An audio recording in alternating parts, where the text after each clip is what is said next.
Hello everyone, welcome to another lecture. आज हम anti anginal drugs का इंट्रोडक्शन देखेंगे। तो एंटी एंजाइनल ड्रग्स को हम देख रहे हैं। सबसे पहले हमें पता होना चाहिए कि एंजाइना क्या है। ठीक है, एंजाइना क्या है? जब हमारे मायोकार्डियम का ऑक्सीजन डिमांड ज़्यादा हो देन ऑक्सीजन सप्लाई कम है देन असल में ऑक्सीजन सप्लाई कम नहीं होता, वो नॉर्मल होता है, बस ऑक्सीजन डिमांड ज़्यादा हुआ होता है हमारे मायोकार्डियम का।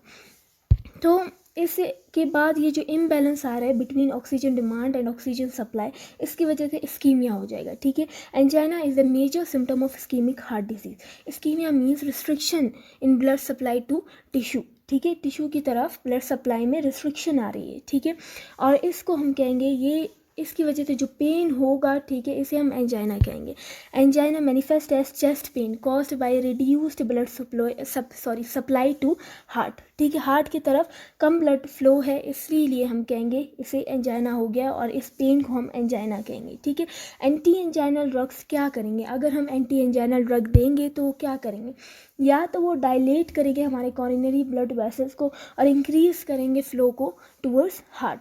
पहला ये करेंगे, या तो वो रिड्यूस करेंगे हार्ट के वर्क लोड को टू रिड्यूस ऑक्सीजन डिमांड। जब हार्ट का जो वर्क लोड है वो कम हो जाएगा, ऑक्सीजन डिमांड भी कम हो जाएगा, typically by reducing heart rate and contractility.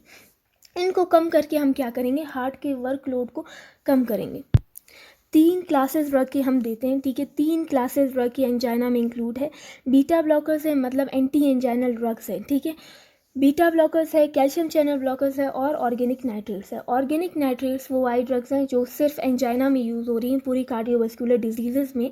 ठीक है, हाइपरटेंशन और जो हमारे पास एरिथमिया वगैरह, ये ऑर्गेनिक नाइट्रेट सिर्फ एंटी एंजाइनल ड्रग है। ठीक है, इन एडिशन हम क्या करते हैं? एंटी प्लेटलेट ड्रग्स देते हैं, फॉर एग्जांपल एस्प्रिन। ठीक है, ताकि हम प्रिवेंट कर सके ब्लड क्लॉट को। पहली जो है वो है बीटा ब्लॉकर्स। बीटा ब्लॉकर्स क्या नॉर्मली क्या हो रहा होता है? हमारे सिंपैथेटिक नर्व्स रिलीज कर रहे होते हैं norepinephrine to increase AC node firing. Sympathetic outflow increases cardiac output in situations of required energy such as during physical activity. तो ये क्या हो रहा है? हमारा जो कार्डिक आउटपुट है ये इंक्रीज हो रहा है। ये वो टाइम है जब हार्ट ज़्यादा काम कर रहा होता है। ठीक है, और एंजाइना हो सकता है। तो ऐसे सिचुएशन में हम जब एंजाइना हो जाए तो हम बीटा ब्लॉकर्स क्यों देते हैं? बीटा ब्लॉकर्स में जो ड्रग्स आते हैं वो एटिनोलोल, मीटोप्रोलोल, नेडोलोल, प्रोपानोलोल। लेकिन प्रोपानोलोल क्योंकि नॉन सेलेक्टिव है, तो अगर कोई रेस्पिरेटरी प्रॉब्लम है पेशेंट को तो हम ये नहीं देंगे। ये ड्रग्स क्या करेंगे? बाइंड करेंगे बीटा 1 एड्रिनर्जिक रिसेप्टर पे एंड ब्लॉक करेंगे सिंपैथेटिक इन्फ्लुएंसेस को जो कि एक्ट कर रहे थे दीस रिसेप्टर पे, इन रिसेप्टर्स पे। बीटा ब्लॉकर्स क्या करती हैं? बीटा ब्लॉकर्स सप्रेस करती है सिंपैथेटिक इफेक्ट्स को, डिक्रीज करती है हार्ट रेट को एंड रिड्यूस करते हैं। तो इस तरह से ये क्या करते हैं? रिड्यूस करते हैं हार्ट पे जो वर्कलोड आया है, ठीक है, उसे ये रिड्यूस कर देते हैं। Because beta blockers also slows down conduction to AV node. ठीक है, they may cause heart block. अच्छा, इसके बाद जो क्लास है वो है calcium channel blockers. Calcium channel blockers responsible होते हैं ब्लॉक करने में एक्शन पोटेंशियल को जो कि जनरेट होता है हमारे एसए नोड में। आप लोगों को पता है हमारे एसए नोड क्या है? एक नोडल सेल है। ठीक है, ये नोडल सेल में कौन रिस्पॉन्सिबल होता है डीपोलराइजेशन के लिए? कैल्शियम रिस्पॉन्सिबल होता है। तो उस कैल्शियम को ब्लॉक करके ये जो एक्शन पोटेंशियल होना है इसको ये क्या कर देते हैं? ब्लॉक कर देते हैं। एज वेल एज कॉन्ट्रैक्शन, जो कार्डिक मायोसाइट्स और वेस्कुलर स्मूथ मसल्स की होनी, वो भी किसकी वजह से होते हैं? कैल्शियम की वजह से होता है। जब कैल्शियम ब्लॉक हो जाएगा तो वो भी नहीं होगा।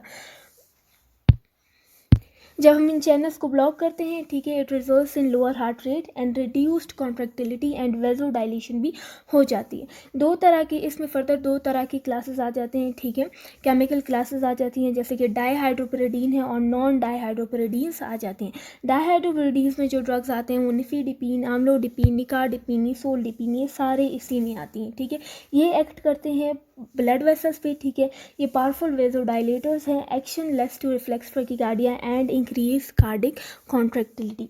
हमें पता है जब ज़्यादा वेजल डायलेट हो जाए और जब हाइपोटेंशन की तरफ जाए, ठीक है, हमारा जो ब्लड प्रेशर है, तो क्या हो जाता है? सिंपैथेटिक स्टिमुलेशन होके हमारा रिफ्लेक्स ब्रैकिकार्डिया होता है।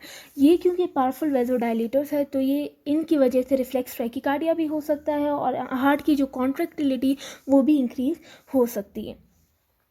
अब जो नॉन डाईहाइड्रोपिरिडीन्स हैं उनमें जो ड्रग्स आते हैं वो विरापामिल और डिल्टियाज़म। ठीक है, ये क्या करते हैं? डिक्रीज करते हैं हार्ट रेट को ऑन कॉन्ट्रैक्टिलिटी को। ठीक है, लेस इफेक्टिव है ऑन ब्लड वेसल्स। विरापामिल इन दोनों के इफेक्ट्स जो हमारे हार्ट के स्मूथ मसल्स है और हमारे जो वेसल्स के स्मूथ मसल्स है दोनों पर ही है, ठीक है। लेकिन जो विरापामल है उसका जो हार्ट पे इफेक्ट है वो नेगेटिव आइनोट्रोपिक इफेक्ट ज़्यादा है देन डिल्टियाज़म, क्योंकि ये हार्ट के फंक्शन को डिप्रेस कर रहे हैं, ठीक है। तो उन पेशेंट्स को जिनमें सिस्टोलिक हार्ट फेलियर है, ठीक है, उनमें हम इन्हें इन ड्रग्स को नहीं दे सकते। अच्छा, जो नेक्स्ट क्लास है और लास्ट क्लास है वो है ऑर्गेनिक नाइट्रेट्स की। ऑर्गेनिक नाइट्रेट्स में जो ड्रग्स आते हैं उनके एग्जांपल्स नाइट्रोग्लाइसरीन और आइसोजोरबाइड्स। ये क्या करते हैं, ये हमें पता है इनमें नाइट्रिक ऑक्साइड, ठीक है, नाइट्रिक ऑक्साइड जो कि एक पोटेंट वेजोडाइलेटर है, ये एक्ट करते हैं बाय रिलीजिंग नाइट्रिक ऑक्साइड, ठीक है, जो कि एक पोटेंट वेजोडाइलेटर है। ये डायलेट करता है बोथ आर्टरीज को और वेन्स को, ठीक है, प्राइमरीली किनको, वेन्स को। ये रिड्यूस करता है, मेजर रिडक्शन करता है प्रीलोड में हार्ट के, ठीक है, द एंड मॉडरेट रिडक्शन करता है after load on heart. Inhibit करता है कोरोनरी स्पाज्म को भी, अगर कोरोनरी स्पाज्म हुआ हुआ है, ठीक है, तो उसको भी ये क्या करेगा, इनहिबिट करेगा। That's all guys, thanks for watching.